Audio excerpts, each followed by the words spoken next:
عثمان ہمارے جال میں پھنس چکا ہے اور اس وقت وہ سکون سے قبیلے میں بیٹھا ہوگا اپنے زخمیوں کے ساتھ۔ عثمان اگر خاموش بیٹھا ہوگا تو آنے والے طوفان کا اندازہ لگا رہا ہوگا، لیکن میں اس طوفان کے انتظار میں نہیں رہ سکتا۔ جو کرنا ہے کر ڈالو۔ اس دفعہ غفلت بالکل بھی نہیں ہونی چاہیے۔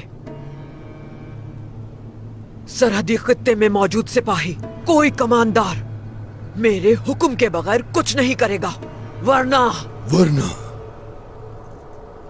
ورنہ کیا ایسن دکھے؟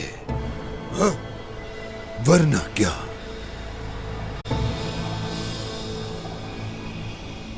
اپنی بات پوری کریں تاکہ میں آپ کو مناسب انداز میں جواب دے سکوں۔